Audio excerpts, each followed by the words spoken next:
I woke up in a novel. With a system, no less. Some kind of glitch in the cosmic mainframe. The system told me to be a simp. Said if I completed the mission, it would send me back to reality. But as I stared at the pregnant woman on the couch, my supposed one that got away, I had to pause. The kid wasn't mine. Why the hell was I expected to play dad? System. Host quickly. Reassure her, dote on her, accept the child in her belly as your own. Me, get lost. Back to reality? Why would I want to go back? To keep running for DoorDash? In this world, I was Jackson Price, heir to $1 billion fortune. I made my decision. I wasn't going anywhere. I was going to lie down and not get up. So yeah, I've been dropped into a book. Or more accurately, a Frankenstein's monster stitched together from a dozen different trashy romance novels. A robotic voice was currently giving me the rundown inside my own head. Ding! Host Soul Fusion complete. The Get Stronger by doting on the heroine system is now active. Newbie mission. Console the returning heroine, Jessica Miller. Accept the child she carries and promise her a lavish wedding. Mission complete reward. God-tier medical skills and a return ticket to your original world. I, Jackson Price, stood in the living room of my Greenwich, Connecticut estate, staring at the woman on the designer sofa. She was a vision of delicate, tear-streaked misery. Her name was Jessica Miller, the great unrequited love of the guy whose body I now occupied. 3 years ago, she dumped him to chase some vague dream of finding herself in Europe with another guy. Now she was back, with a belly that looked ready to pop. She was putting on a real show, dabbing at her eyes while nervously watching my reaction. Jack, I know I don't have a right to come back. But he left me. I don't have anyone else. This baby is innocent. Please, for the sake of what we used to have, just let us stay. Before I could even formulate a response, the system in my head went nuts. Host, say yes. This is the first step on your road to greatness. As long as you take on this responsibility, as long as you dote on her, you will reach the pinnacle of life. My face remained blank. Play the fall guy? And that was my path to greatness. I glanced down at the Patek Philippe on my wrist, a watch with more commas in its price tag than my old bank account had digits. I looked out the floor-to-ceiling windows at the fleet of limited edition supercars gleaming in the driveway. Me, Jackson Price, the sole heir to the Price family fortune. Did I really need to come back? As for returning to my world, to do what?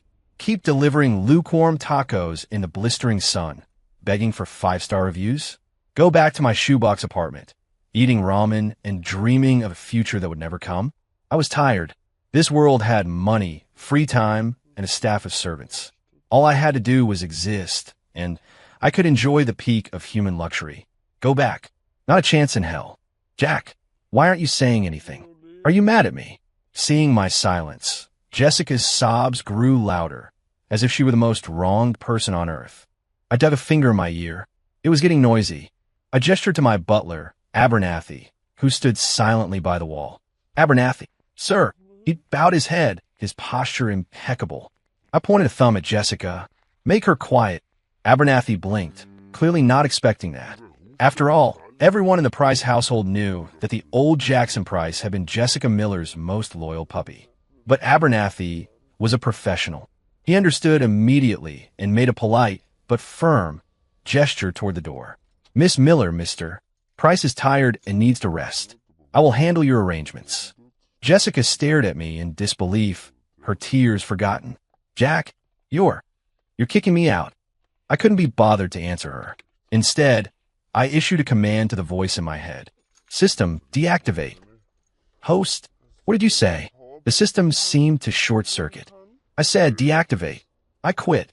My tone was flat, but final. Find someone else to be your simp. Leave me alone. Warning. Warning. Host is refusing to execute the mission and will be punished. System will now restrict your physical functions. As soon as it finished, a heavy weakness washed over me. It felt like all the strength had been sucked out of my bones. I frowned. Interesting. Abernathy, I said again. Give me a hand. Sir, Abernathy rushed forward to support me. I leaned on him, watching as the security team escorted Jessica out of the mansion. A small smirk played on my lips. Threatened me with physical weakness? Perfect. I didn't feel like walking anyway. Abernathy, for dinner. I'm feeling the signature 7-day dry-aged duck from the Gilded Sparrow, the one the head chef makes himself. Also, open a bottle of that single-barrel bourbon from my private collection. And after dinner, I want a bath. Use plenty of the essential oils. I close my eyes, letting my full weight sag against my butler. The system in my head went completely silent. It probably never imagined that someone could treat its punishment as a spa day. When it came to doing absolutely nothing, I was a professional. The system, apparently stunned by my shamelessness, didn't make a peep for the rest of the night. I enjoyed the peace and quiet, soaking in a tub that cost more than my old car, sipping on smooth, smoky bourbon. I felt I had truly made it. The next morning, I woke up whenever I felt like it. Sunlight streamed through the massive windows, warm and pleasant. I stretched, feeling a deep sense of comfort. The system's weakness punishment was still in effect, which gave me the perfect excuse to continue doing nothing. Abernathy, carry me out of bed. I called toward the door. Abernathy, who had been waiting outside, entered immediately, followed by 2 maids. With their assistance, I completed the entire process of washing up and getting dressed, after which I was carried to the dining room like a Roman emperor. The long table was covered with a dazzling array of breakfast foods, American, continental, you name it. I took a sip of a green smoothie and slowly asked, "Any news about Miss Miller from yesterday?" Abernathy stood respectfully beside me. "Sir," after we escorted Miss Miller off the premises, she immediately contacted several media outlets, claiming you used her and abandoned her, calling you an irresponsible scoundrel. Oh, I raised an eyebrow. And then, Abernathy pushed up his gold-rimmed glasses, a shrewd glint in his eye. With a little guidance from our PR team, the narrative has shifted. He handed me a tablet. A headline from TMZ jumped out at me. Billionaire heirs secret heartbreak. Jackson Price waited 3 years for high school sweetheart, only for her to return pregnant with another man's baby. The comment section was even better. Whoa, you can't even write this stuff for TV. So she couldn't make it in Europe and came back looking for a meal ticket? Poor Jack. I feel for him. Gets cheated on, and then she tries to flip the script on him? What an absolute nightmare. I nodded, satisfied. Abernathy had handled it beautifully, worth every penny of his 7-figure salary. System has detected a sharp decline in heroine Jessica Miller's reputation. Host mission failed. Punishment doubled. The system shrieked in my head again. I felt another wave of weakness wash over me, so much so that I could barely lift my fork. Abernathy, feed me, I said, opening my mouth. Abernathy paused. After a moment of silence, he resignedly picked up a piece of smoked salmon on brioche and brought it to my lips. I enjoyed the full-service treatment, my mood excellent. Keep it coming. I want to see just how far this system would go. Just then, my personal cell phone rang. Abernathy answered it for me. He listened for a few moments, his expression turning slightly odd, then held the phone to my ear. Sir, it's the Van Cess. The Van Cess? I sifted through the information in my new brain. The Vance family, another one of New York's top-tier dynasties. And the family of or rather, the original Jackson's fiancée. A cold female voice, laced with undisguised contempt, came through the speaker. Jackson, I heard you've been neglecting the company for some woman of questionable background. It was my ex-fiancée-to-be, the eldest daughter of the Vance family, Victoria Vance. A classic Ice Queen CEO, a genius in business, an idiot in life. She'd always looked down on the original Jack as a good-for-nothing playboy. It seems there's no need to continue with our engagement, she announced coldly. I'll have my lawyers reach out tomorrow to handle the dissolution. Oh, I replied faintly. Break the engagement? That was fantastic news. Now I wouldn't even have to bother having a wife. I could achieve an even purer state of doing nothing. Ding! Detected that Ice Queen CEO Victoria Vance's affection for host has dropped to absolute zero. Engagement will be terminated. Side quest failed. Punishment will be quadrupled. I almost choked on the bite of salmon I just swallowed. This system had combo punishments. My body instantly went limp, like a puddle of overcooked noodles. I was completely paralyzed in my chair, unable to move a single finger. Abernathy's face paled. Sir, what's wrong? Someone call a doctor. I weakly waved a hand, signaling him not to panic. Then, using every last ounce of my strength, I gave the system in my head the middle finger. If you've got the guts, just kill me already. Victoria's call was like a starting gun. For the rest of the day, I learned the true meaning of when it rains, it pours. Ding! Detected that the runaway bride with a secret baby is about to leave town. Host must immediately go and console her. Ding! Detected that the divorced single mom housekeeper has developed feelings for you. Host must demonstrate your gentleness and wealth to warm her heart. Ding! Detected that the scholarship student you sponsor at NYU is about to graduate. Host must arrange housing and a job for her to display your domineering affection. The system's notifications became a symphony in my head. I was finally starting to understand what a mess the original Jackson's life was. This wasn't a romance novel. It was a goddamn refugee camp for female protagonists. And I was the schmuck running it. Faced with a flood of urgent new missions, my choice was simple. Abernathy, bring me my Nintendo Switch. Abernathy, let's switch up the afternoon tea. I'm in the mood for some French pastries. Abernathy, get rid of all the women trying to see me. Don't let a single one through the gate. I had completely given up. The system's punishments grew heavier and heavier. Now, even opening my eyes felt like a chore. But that didn't stop me from enjoying life. With Abernathy and a legion of servants at my beck and call, I could be a helpless infant and still live in absolute comfort. Host, if you keep this up, you're actually going to die. The system's shrieks had turned into pleas. So be it, I thought, unconcerned. Dying on a full stomach doesn't sound too bad. You win. The system finally admitted defeat and went silent. The world was quiet again. I lay back contentedly on a lounge chair in the garden, soaking up the afternoon sun. Abernathy stood beside me, reading the day's financial news aloud. Miller Group's stock plummeted 30% today, nearing bankruptcy. Sources say the crisis is related to their recent attempt to interfere with a subsidiary of Price Industries. Vance Corporation CEO Victoria Vance unilaterally announced the official termination of her engagement to Mr. Jackson Price. Miss Vance stated she could not accept a partner with no ambition who was lost to a life of leisure. Today's #1 trending topic on Twitter: Jackson Price didn't get out of bed again. The hashtag sparked a nationwide discussion, and ironically, Price Industries stock rose 5% against the market trend. I listened to the news, feeling drowsy. None of it seemed to have anything to do with me. I was just a deadbeat who wanted to chill.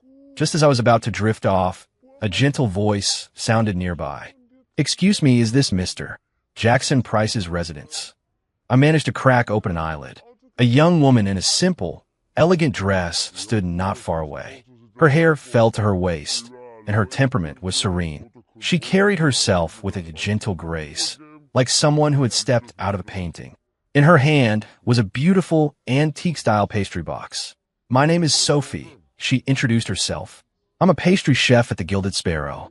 I heard that you enjoyed our chef's signature duck yesterday, so my mentor asked me to bring you some new desserts, hoping they might be to your liking."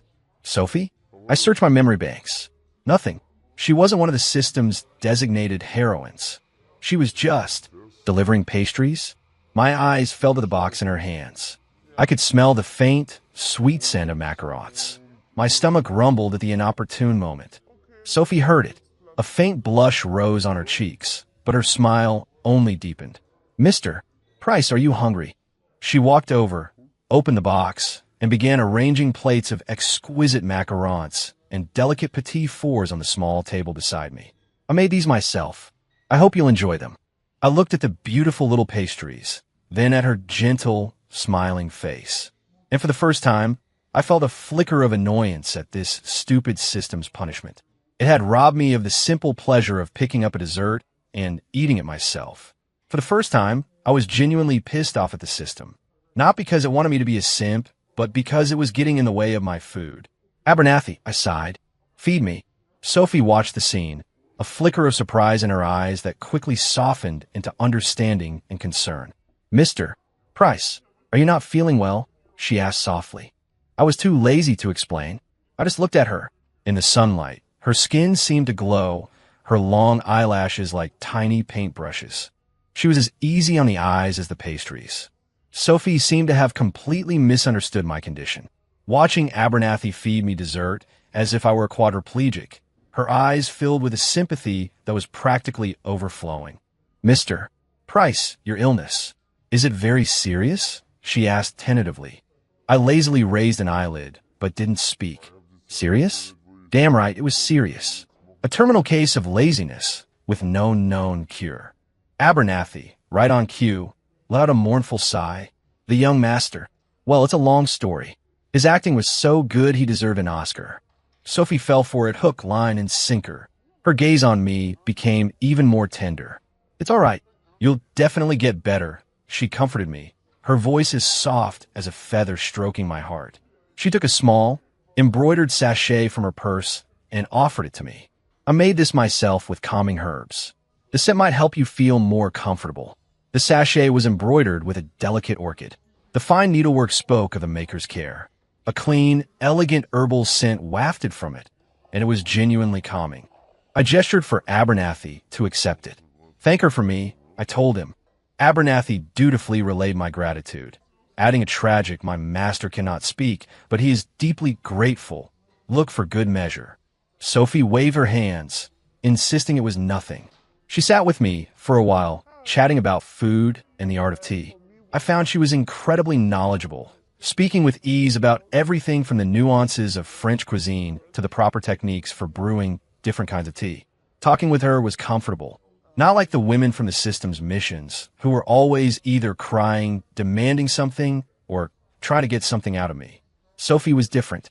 She was like a cool breeze, refreshing and clear. As she was leaving, she kept looking back, her face full of worry. "Mr. Price, you must take care of yourself. I'll come see you again tomorrow." Watching her walk away, I stroked my chin. This girl was interesting. Ding. Warning.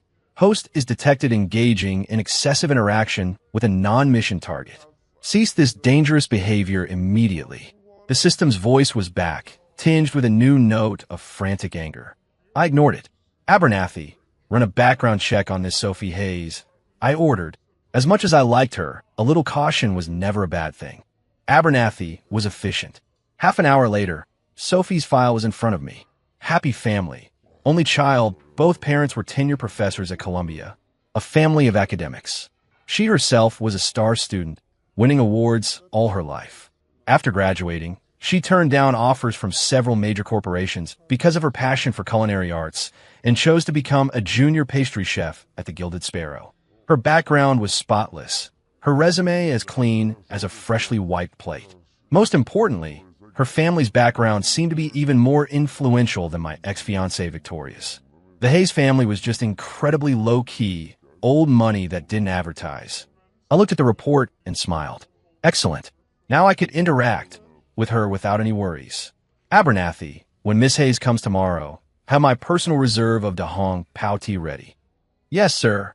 I leaned back in my lounge chair and closed my eyes, feeling better than I had in a long time. As for the system, let it have a meltdown on its own. The next day, Sophie came as promised. She not only brought new pastries, but also an old book on medicinal cuisine, saying she wanted to read it to me. I lay on my custom-made lounge chair, listening to her gentle voice, eating the delicious food she made, and enjoying the top-shelf tea prepared by Abernathy. What more could a man ask for? It was then that an unwelcome guest shattered the peace. Victoria Vance had arrived. She wore a perfectly tailored black power suit, her hair pulled back in a high ponytail, striding in on 4-inch stilettos with an aura that could freeze hell over. When she saw the scene of decadent laziness in the garden, her perfectly sculpted eyebrows knitted together. "Jackson, I really underestimated you," she said, stopping in front of me and looking down with an expression of pure disdain. "The engagement is barely off, and you're already so eager to find a new woman?" Her gaze swept over Sophie, full of judgment and contempt. Sophie, startled by her powerful presence, instinctively shrank back. I didn't even bother to open my eyes. "What do you want?" My indifferent tone clearly enraged her. "I came to give you one last piece of advice," she sneered. "Don't think the Price family can protect you forever. If you keep sinking this low, Price Industries will eventually be ruined by you." "Oh," I replied, signaling Abernathy to adjust my position so I could lie more comfortably. Victoria's face grew even uglier. She had probably never been ignored like this in her entire life. "You," She was so angry her chest heaved. You're absolutely hopeless. Just as she was about to launch into another lecture, Abernathy spoke up from the side. Miss Vance, you may have some misunderstandings about the young master. He held a tablet in front of her.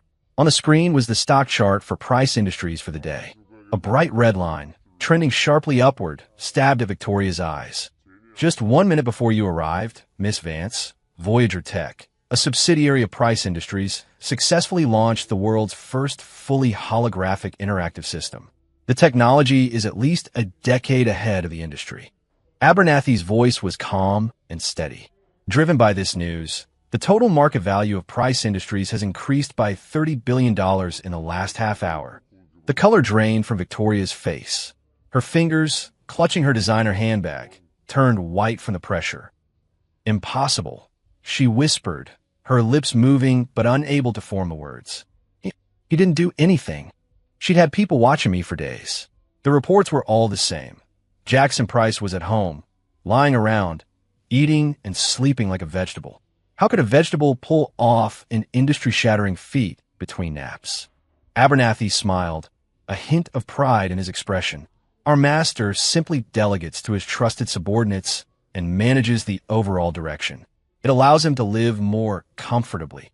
He was repeating my own philosophy, and every word was like a slap across Victoria's face. She staggered back a step, staring at me in disbelief. The worthless playboy she'd always looked down on had somehow orchestrated this massive coup without anyone noticing, and I, through it all, hadn't even lifted an eyelid. I just turned my head slightly to the equally stunned Sophie. Ignore her. Let's continue. Where were we in the book? As Victoria stared, broken, Sophie blushed and quietly turned the page.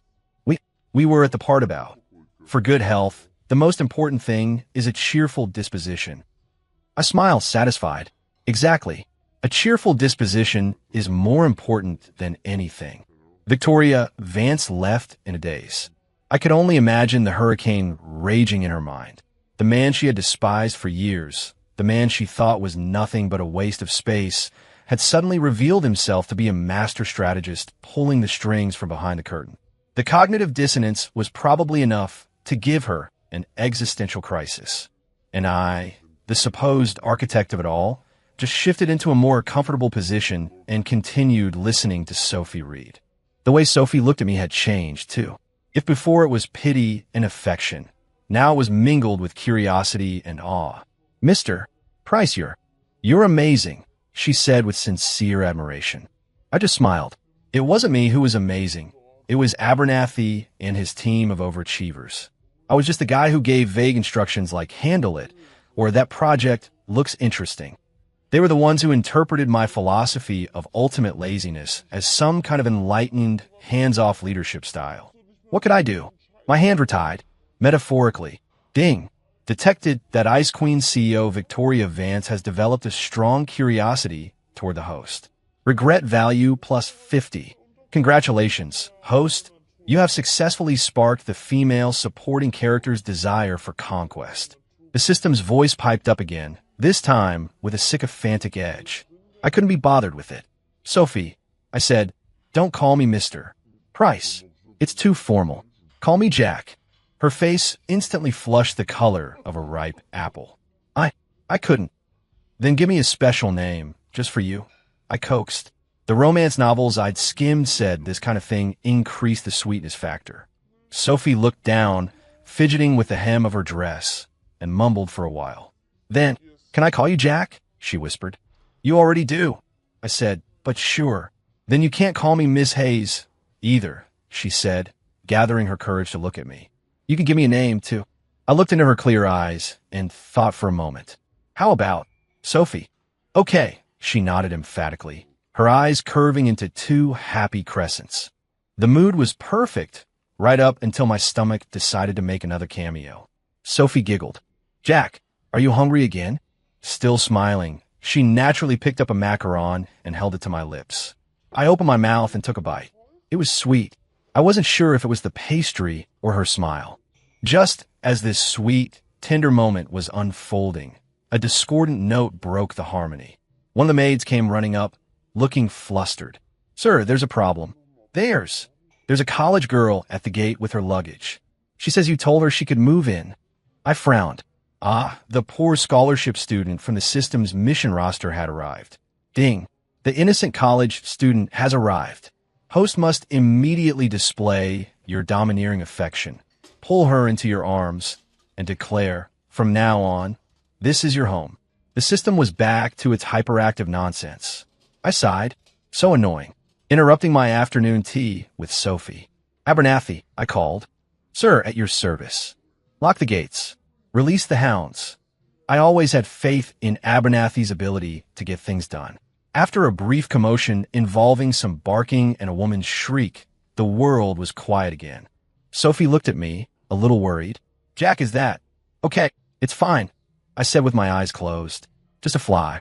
She nodded, seeming to understand, and didn't press the issue. That was one of the best things about her.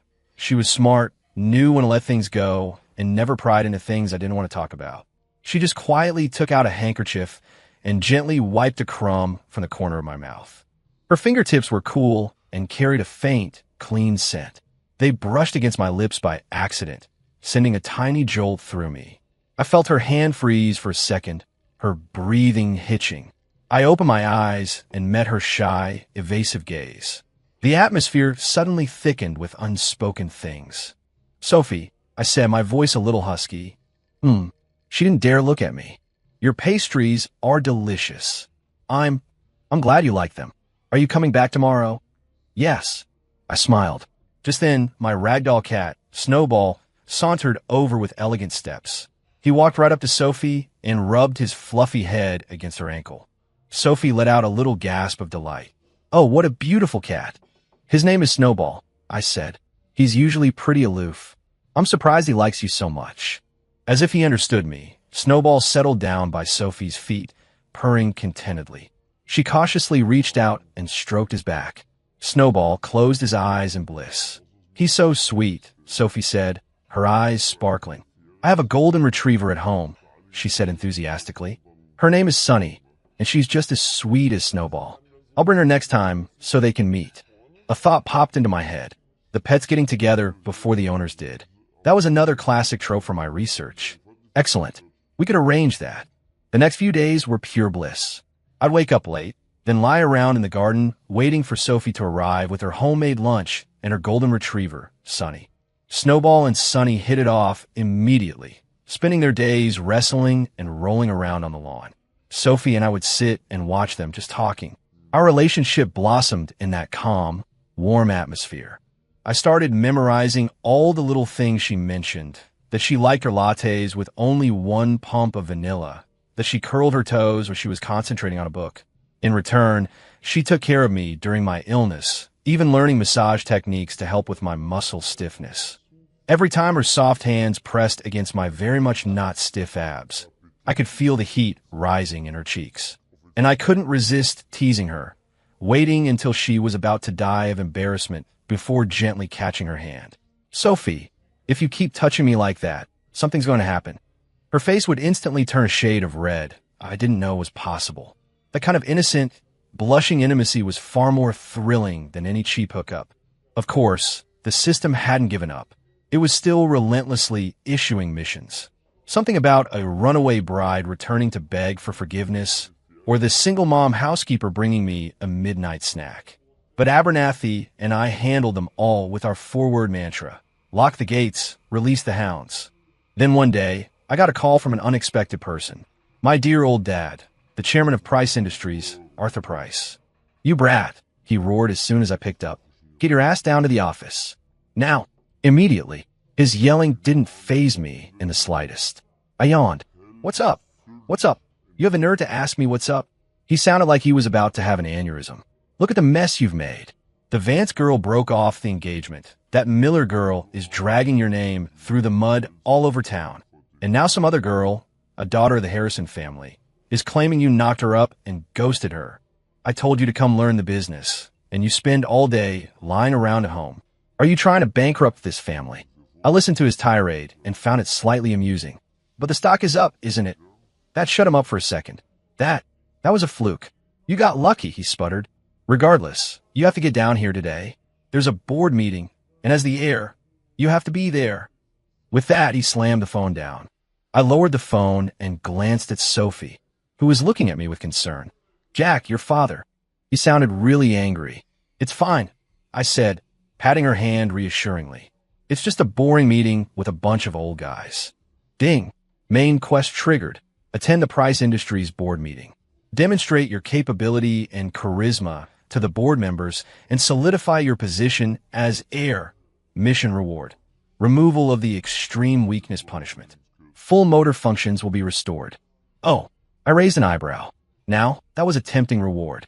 As much as I enjoyed lying around, it might be nice to walk on my own 2 feet again, and to hold my adorable Sophie in my arms. Abernathy. Sir, at your command. Get the car. We're going to the office. Abernathy froze. Sophie froze. They probably never expected me, a terminal case of laziness, to voluntarily go to the office. Jack, your health. Sophie looked at me, worried. It's fine. I smiled at her. It's time I got a little exercise. If I didn't, I was worried my 8-pack would merge into a no-pack. Half an hour later, at the Price Industries headquarters, in the top-floor conference room, I was rolled in by Abernathy, seated in a wheelchair. The massive conference table was surrounded by people. At the head, of course, was my father, Arthur Price. To his left sat several of the company's old guard, all of them looking grim. And to his right sat none other than Victoria Vance. She was there as a representative of the Vance Corporation. When they saw me in my incapacitated state, a wave of hushed whispers spread through the room. That's the Price heir? He looks like an invalid. I heard he just lies at home all day, doesn't care about the business at all. If Price Industries falls into his hands, it's all over. Victoria's gaze fell on me. Her expression, a complex mixture of disdain, confusion, and a flicker of something she herself probably didn't recognize. Curiosity. Seeing me like this, my father's anger flared up again. He slammed his hand on the table. Jackson, look at the state of you. I ignored him and spoke to Abernathy. Bring my lounge chair from home. This wheelchair is too stiff. It's uncomfortable. The entire room fell silent. Everyone stared at me as if I were insane. Demanding a lounge chair during a board meeting that would decide the future of the company? This wasn't just being a playboy. This was absurd. My father's lips trembled with rage. He pointed at me, speechless. Just then, a smug voice cut through the tension. Mr. Price, it seems to me that young Mr. Jackson is not physically capable of handling the responsibilities of this company. For the sake of the corporation's future, I propose we reconsider the matter of succession. The speaker was a balding board member named Hanson. As soon as he finished, several others voiced their agreement. I agree with Mr. Hanson. Jackson is still young. He should focus on his recovery. A boardroom coup, aimed squarely at me, had officially begun. I leaned back in my wheelchair and almost laughed out loud. This was fun. I hadn't said a word, and these clowns were already jumping at the chance to take me down. It seemed my hands-off approach had threatened a few people's side hustles. Faced with Hanson's open challenge, my father's face turned ashen. As angry as he was with me, he would never let an outsider challenge the Price family's control. Mr. Hanson, Jack is my only son and the sole heir to this company. This is not a matter for you to discuss, Arthur said in a low, dangerous voice. Now, Mr. Price, Hanson said with a fearless smile. We're only thinking of the company's future. Look at the state he's in. Forget running a corporation. I doubt he can even take care of himself. His malicious gaze swept over my wheelchair. I also heard that he recently caused a citywide scandal over some woman of ill repute. How can someone like that lead Price Industries to greatness? You, my father roared, leaping to his feet. I raised a hand, signaling him to calm down. Then, I turned my gaze to the overeager Mr. Hanson and spoke slowly. Mr. Hanson. It was the first thing I'd said since entering the room. Every eye turned to me. Your son lost $3 million in Las Vegas last month, correct? The smile on Hanson's face froze. How did you know that? I ignored his shock and continued. The funds you used to cover his debts came from a loan shark out of Queens who charges 30% a month. To pay him back, you embezzled from the company's procurement department. 3 separate transactions, totaling $5 million. You thought you covered your tracks, but unfortunately for you, The accounting firm you hired to cook the books is owned by my driver's brother-in-law. My voice wasn't loud, but every word landed like a sledgehammer. The color drained from Hansen's face, sweat beading on his forehead. I didn't. You're slandering me, he yelled, his voice cracking. Oh, I raised an eyebrow. Do I need to lay out the evidence for everyone? From your offshore bank statements, to the recorded phone calls with your mistress, to the high-definition surveillance footage of your son at the casino. I have it all. As I spoke, I nodded to Abernathy. He placed a small USB drive on the table and gave it a gentle push. It slid to the center of the table with a soft click. You could have heard a pin drop. Hansen stared at the USB drive as if it were a death warrant. His legs gave out, and he slid from his chair to the floor. No, please don't, he whispered, his face as white as a sheet. I didn't spare him another glance. My gaze swept over the other board members who had supported him. They all ducked their heads, not daring to meet my eyes. Finally, my eyes landed on Victoria Vance. She was staring at me, her normally icy eyes now wide with shock and horror.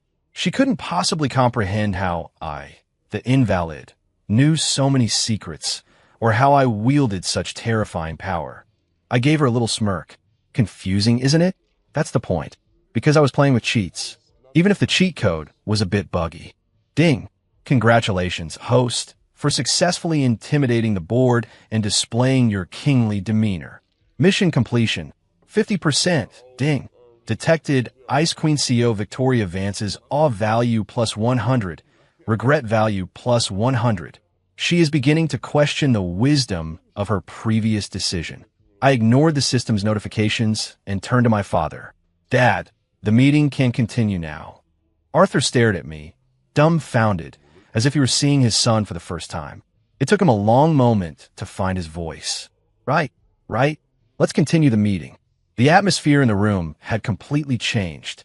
No one dared to underestimate the invalid in the wheelchair anymore. The rest of the board meeting became my one-man show. I barely spoke, occasionally offering a few small suggestions through Abernathy's translations. The master's opinion is that we should drop the bid for the Southside development. Let the Vance Corporation have it. It's important to be generous with our friends. The master feels that the renewable energy sector has great potential. Mr. Davis should proceed with full authority.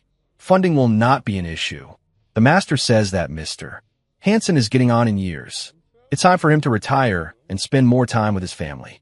Every suggestion sent a chill down the spines of the board members. They realized that this lazy heir apparent was, in fact, fully aware of everything happening in the company. He knew who was loyal and who was a traitor. It wasn't that he didn't care, he just couldn't be bothered. But the moment he decided to care, he could turn the entire corporation upside down with just a few words. By the end of the meeting, the board members who had previously sneered at me were now looking at me with undisguised reverence.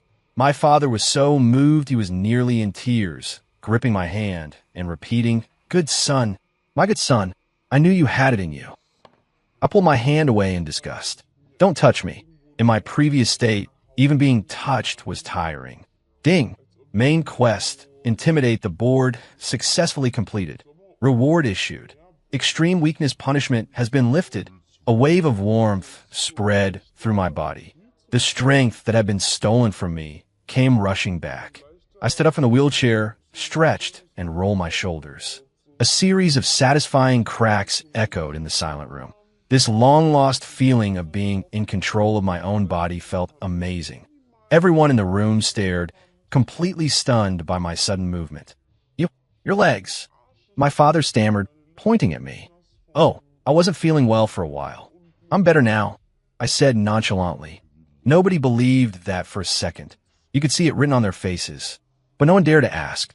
In their eyes, I, the heir apparent, had become an enigma, mysterious and terrifyingly unpredictable. I paid no mind to their shock and walked toward the door. As I passed Victoria Vance, I paused. She looked up, her complex gaze meeting mine. Regrets? I asked quietly, my voice low enough for only her to hear. Her body gave a tiny, almost imperceptible shudder. I smiled, said nothing more, and walked out, leaving her standing there, her face pale. The first thing I did after leaving the conference room was call Sophie. Sophie, I'm coming to pick you up from work. Her happy, surprised voice came through the phone. Jack, you're feeling better? Yeah, all better, I said, leaning against the car window and watching the city lights blur past, a smile spreading across my face. What do you want for dinner tonight? I'll cook for you. Ding. Host detected showing affection to a non-mission target. This is a serious warning. Shut up, I told the system. I'll do what I want. I pulled up to the entrance of the Gilded Sparrow in a discreet black Bentley. Sophie came out from her shift and saw me immediately. She was wearing her light green work uniform and looked a little tired, but the moment she saw me, her eyes lit up like the 4th of July. Jack, she practically skipped over to the car, her face beaming with joy. I got out and opened the passenger door for her. Get in, my little pastry chef. Tonight, it's my turn to wait on you. Sophie blushed as she got in, and as she buckled her seatbelt, she kept stealing glances at me. You're really all better? Of course, I said, starting the car and flexing a bicep for emphasis. See? 8-pack abs, not a single one missing. Her face turned an even deeper shade of red. You're impossible, she mumbled. I laughed. On the way home, the conversation was light and happy. I told her my plan to convert the massive swimming pool into a heated, indoor hot spring. From now on, you can go for a soak whenever you want. Her eyes filled with a dreamy look. And I'm going to clear out a section of the back garden to build a greenhouse, just for you to grow whatever flowers you want. Really? She asked, her voice filled with wonder. Of course it's real. I turned to look at her, my expression serious. Sophie, I want to give you all the best things in the world. The air in the car seemed to grow warmer. Sophie's heart was pounding. She could tell I wasn't joking. Every promise I made felt like another brushstroke on a beautiful painting of their future together. Back at the estate, I made good on my promise and cooked dinner myself. My culinary skills were honed back in my old life, trying to impress a girl in college. I was no professional chef, but I could handle a few simple dishes. Tomato and egg stir-fry, Coca-Cola chicken wings, steamed sea bass, and a pot of hot, fragrant corn and pork rib soup. When I set the dishes on the table, Sophie's eyes went wide. Jack, you made all this. Try it, I said, handing her a pair of chopsticks. She carefully picked up a chicken wing and took a bite. Her eyes shot open. It's delicious. This is so good. Seeing her happy expression filled me with a sense of accomplishment. I never knew cooking for someone you care about could feel this good. We ate in a comfortable, warm silence. After dinner, we went for a walk in the garden.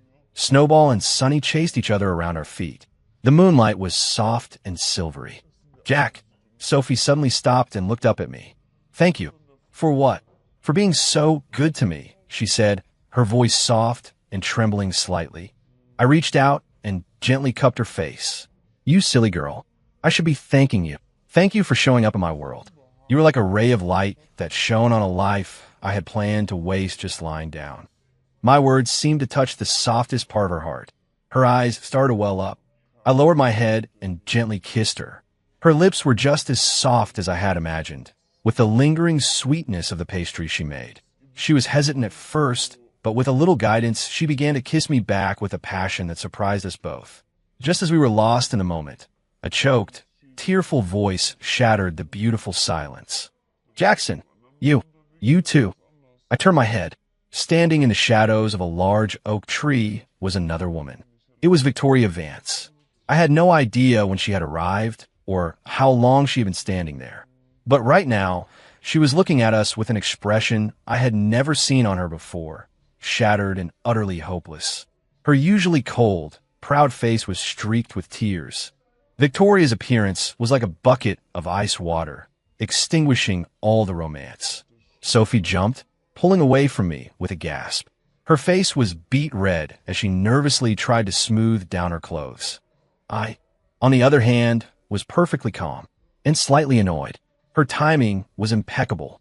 I wrapped an arm around Sophie's shoulders, pulling her protectively into my side, before turning my cold gaze on Victoria. Miss Vance, trespassing is a bad habit to get into. My voice was devoid of any warmth. Victoria swayed, looking like she might collapse. She saw my protective gesture towards Sophie, and the light in her eyes slowly faded. I just came to ask you one thing, she said, her voice hoarse and nasal from crying. Ask, did you ever love me at all? She finally asked the question that had clearly been torturing her. I almost laughed. Miss Vance, are you delusional? Our relationship, from start to finish, was a business arrangement. A merger. To talk about love? Don't you think that's ridiculous? Ridiculous? Victoria let out a broken, bitter laugh, fresh tears spilling down her cheeks. Yes, it is. It's ridiculous. I always thought you were hopelessly in love with me, that you would do anything for me, so I could accept your devotion as my due, while righteously looking down on you for your lack of ambition. I thought that no matter what I did, you would always be there, waiting. It wasn't until the board meeting, until just now, that I realized how wrong I was. So incredibly wrong. She cried as she spoke, looking like a lost child abandoned by the world. It wasn't that you couldn't. It was that you couldn't be bothered. Her gaze fell on Sophie, filled with envy and bitterness. Why her? What does she have that I don't? Before I could answer, Sophie tugged gently on my sleeve. She peeked out from my embrace and looked at Victoria, speaking with a quiet sincerity. Miss Vance, you're not wrong about yourself. You're brilliant, beautiful, 1,000 times better than me. But love, it isn't about why or who's better. He likes me. That's all. Sophie's words were like the sharpest of knives, plunging directly into Victoria's heart. That's right. He likes her. That's all. Those 4 words shattered every last bit of her pride. She couldn't stand any longer. Covering her face with her hands, she collapsed to the ground, sobbing uncontrollably. The sound was raw and desolate, echoing in the quiet night. The servants who had gathered to watch couldn't help but look on with pity. The once untouchable Ice Queen CEO, now weeping like a jilted lover in front of a rival. It was a pathetic sight. For everyone but me. I just found it loud. Abernathy, I called. Show our guest out. With that, I wrapped my arm more tightly around Sophie and led her back into the mansion, leaving the heart-wrenching sobs behind us. Some people only learn to cherish something after they've lost it. But unfortunately for them, when Jackson Price gives something away, he never takes it back. Not his affection, and not second chances. Victoria's melodrama didn't spoil our evening.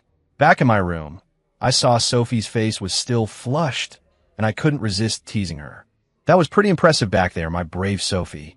She playfully punched my arm. Be quiet. This is all your fault. My fault for what? For being a walking man magnet. I'm not, I said, catching her hand and kissing her knuckles. I'm only magnetic to one particular, beautiful woman. The cheesy line, coming from me, made her ears turn pink. Jack, she said suddenly, her expression serious. From now on, no matter what happens, I'll believe in you, she said, enunciating each word. Unconditionally. My heart stirred. I knew this was her vow to me. Good, I said, pulling her into a tight hug. Me too. We didn't do anything that night. We just held each other and fell asleep. But our hearts had never felt closer. The next morning, I woke up feeling refreshed. Sophie was still asleep in my arms, curled up like a contented kitten. I slipped out of bed without waking her, planning to make her breakfast. When I got downstairs, Abernathy was waiting for me, his expression grave. Sir, we have a situation. Go on. Jessica Miller and that college student who caused a scene have teamed up with a dozen media outlets. They're holding a press conference at the entrance to the company headquarters right now. Abernathy handed me his tablet. They're accusing you of toying with their emotions and abandoning them. And they've brought so-called evidence. I took the tablet. On the screen, Jessica was sobbing, while the college student looked righteously indignant. They were showing reporters' bank transfer records, selectively edited text messages, and even a few cleverly angled photos that were meant to look like intimate moments between us. The internet exploded. The hashtag Jackson Price scumbag shot to the #1 trending topic. They've also contacted several of our corporate partners, trying to persuade them to pull their investments, Abernathy added. And the Vance Corporation has released a statement saying they are reevaluating their partnership with us. This was a coordinated attack, aimed at me and Price Industries. And I had no doubt Victoria Vance's hand was in it somewhere. Hell hath no fury, and all that. Sir, what are your orders? Abernathy asked. The PR department is struggling to contain this. I smiled and tossed the tablet onto a nearby couch. What's there to panic about? Let them make their noise. In fact, the bigger the better. Abernathy looked confused. Sir, you mean? Add some fuel to the fire, I instructed. Take all those cease and desist letters our legal department has been dying to use and send them out. Sue them. Sue them until they're bankrupt. And one more thing. Announce that Price Industries will be holding a live-streamed press conference today. I glanced up towards Sophie's room, a gentle smile touching my lips. I have an announcement to make, a very important one. The news that Price Industries was holding a live press conference hit the internet like a bombshell. Everyone wanted to know how the heir apparent, who had just begun to show his true colors, would respond to such a massive scandal. Would he apologize? Or would he fight back? The moment the live stream went active, the viewer count rocketed past 10 million and was still climbing. The chat was a chaotic scroll of opinions. Is the scumbag finally going to say something? Waiting for Jackson Price's apology. Justice for these poor women. You idiots, rich guys don't apologize. He's just going to spin it. At 3 o'clock in the afternoon, the press conference began. I walked onto the stage alone, dressed in a sharp, tailored suit. No wheelchair, no Abernathy. My steps were steady and confident as I came into view. The flash of cameras was blinding. Good afternoon, members of the press, and everyone watching online. I smiled calmly at the cameras. I know you're all here today for an explanation, but I'm sorry to disappoint you. There's nothing to explain. My words caused an uproar. No explanation? Was he giving up? As for the so-called evidence, my legal team will determine its authenticity. Anyone who has slandered me or Price Industries will be held accountable. We will not let a single one go. I called this press conference today for one reason, and one reason only. I paused, my gaze softening. I want to introduce someone to the world. With that, I held out my hand toward the side of the stage. As tens of millions of people watched, Sophie emerged from the wings. She was wearing a simple white dress, looking a little nervous. She looked like an angel who had accidentally wandered onto Earth, pure and untouched by the ugliness of the world. She walked to my side and placed her small hand in mine. At that moment, it felt like the entire world went quiet. I held her hand and led her to the front of the stage, into the full glare of the cameras. Then, I picked up the microphone, and, in a voice filled with a depth of feeling I had never shown before, I made my announcement to the entire world. Her name is Sophie Hayes. She is the woman I, Jackson Price, want to spend the rest of my life protecting. And she is my future wife. The moment the words left my lips, the live stream chat exploded. WTF? WTF? What is this plot twist? A public proposal? OMG, she's gorgeous. So elegant. This is a real-life fairy tale. I'm dead. This is so sweet. The most epic public declaration of love ever. So all that other stuff was fake? I knew it. A guy that hot would never go for those trashy women. Jackson and Sophie relationship goals marry her now. The narrative in that single moment flipped completely. All the damning evidence against me now looked pathetic and ridiculous in the face of the most public, most romantic declaration imaginable. I looked at Sophie, who was so moved by my words that tears were streaming down her face. I leaned down and gently kissed her forehead. To hell with the system. To hell with all the other heroines. In my world, there was only ever going to be one leading lady. The press conference was more successful than anyone could have imagined. The fairy tale romance of Jackson and Sophie became the biggest story on the internet. Price Industries stock soared once again, hitting an all-time high. The women who had tried to smear my name became social pariahs. Jessica Miller and the college student had their social media accounts nuked by angry mobs, and the lawsuits piled up. Their futures looked bleak. As for Victoria Vance, she vanished from public life after the press conference. I heard she resigned as CEO of the Vance Corporation and left the country alone.